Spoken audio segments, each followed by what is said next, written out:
नमस्कार. सगळ्यात पहिलं आपण पाहणार आहोत 4 अंड्यांचं मोठंच्या मोठं आमलेट आणि त्यानंतरनं बेसनाच्या पोळ्याचं धिरडं. चला तर मग पाहूयात पहिलं आमलेट कसं करायचं. टकाटक अशी 4 अंडी आपल्याला फोडून घ्यायचीत आणि हो, अंड्याचं व्हाईट आणि येलो सगळं घ्यायचं आहे आपल्याला.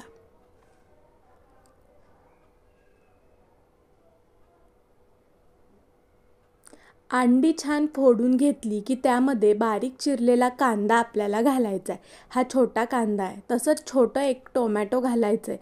त्यानंतरनं बारीक चिरलेली कोथिंबीर आणि हिरवी मिरची घालायची.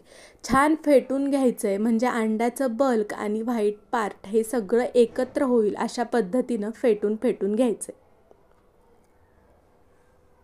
आता चवीपुरतं मीठ घालायचं आहे. त्यानंतरनं लाल तिखट घालायचं आहे. आपण हिरवी मिरची घातली आहे त्यामुळं लाल तिखट अगदी किंचित घातलं आहे. आणि तापलेल्या तव्यावरती आपल्याला तेलाची धार सोडायची. तवा काळपट दिसतोय कारण मी आत्ताच भाकरी बनवून घेतलेल्या आहेत. आता तेल सोडल्यानंतरनं तयार केलेलं मिश्रण आपल्याला तव्याच्या मध्यभागी सोडून द्यायचं आहे आणि मग उलटण्याच्या किंवा कलथ्याच्या साहाय्यानं आपल्याला हे मिश्रण तव्यावरती छान पसरवून घ्यायचं आहे. 4 अंड्यांचा पोळा आहे त्यामुळं अगदी मोठा आणि मस्त जाडजूड असा हा पोळा तयार होतो बरं का. तुम्ही अंडी कमी जास्तही करू शकता, पण या पद्धतीनं अंड्याचा पोळा एकदा नक्की बनवून पहा. सगळीकडून आपल्याला अंडं या पद्धतीनं पसरवून घ्यायचे. गॅस तेवढा आपल्याला लहानच ठेवायचा आहे, म्हणजे अगदी मीडियम किंवा कमी गॅसवरती आपल्याला हा पोळा पसरवून घ्यायचा आहे.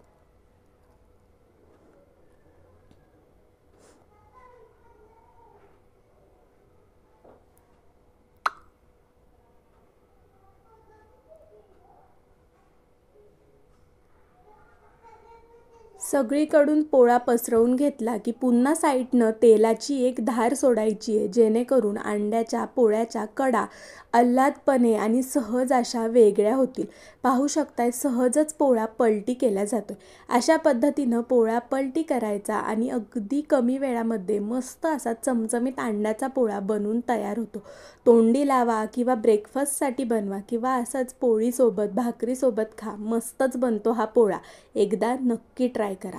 आणि हो, लगेचच व्हिडिओला स्किप करू नका. व्हिडिओ आवडला असेल तर लाईक करायला अजिबातच विसरू नका. आणि तुम्ही अशा पद्धतीने अंड्याचा आमलेट कधी खाता तेही सांगा, नाश्त्याला की जेवणात. आता पाहूयात बेसनाचा पोळा. बेसनाचा पोळा प्रत्येक घरी केला जातो, पण माझी करण्याची पद्धत कशी आहे ते बघा तरी एकदा. एक वाटी, अर्धी वाटी ते 1 वाटी बेसन घेतलं. त्यामध्ये हळद, मीठ चवीपुरतं घालायचं. लाल तिखट घालायचं, थोडीशी बेडगी मिरची पावडर, बारीक चिरलेली कोथिंबीर. बस इतक्याच साहित्यामध्ये थोडं थोडं करत पाणी ॲड करायचं आणि छान फेटून घ्यायचं. आपल्याला हे बेसनाचं मिश्रण जास्त पातळ किंवा घट्ट करायचं नाही आहे. मीडियम कन्सिस्टन्सीचं आपल्याला हे मिश्रण तयार करायचं आहे. आता थोडं घट्ट वाटतं आहे म्हणून आणखी थोडं पाणी घातलं आहे. असंच थोडं थोडं करत पाणी घाला. एकदम पाणी घातलं तर हे लवकर पातळ होण्याची शक्यता असते. आता तवा तापलेला आहे, त्याच तव्यावरती आपल्याला छान अशी तेलाची धार सोडायची आहे आणि हे बेसनाचं तयार केलेलं मिश्रण आपण पळीच्या साहाय्यानं सोडून घेतो. तुम्ही एकदम सोडलं तरीही चालेल, काहीच हरकत नाही. पाहू शकता, या पद्धतीनं सोडून ज्या पद्धतीनं आपण डोसा तयार करतो अगदी त्याच पद्धतीनं गोल गोल फिरवत आपल्याला हा बेसनाचा पोळा छान मोठा करून घ्यायचा आहे.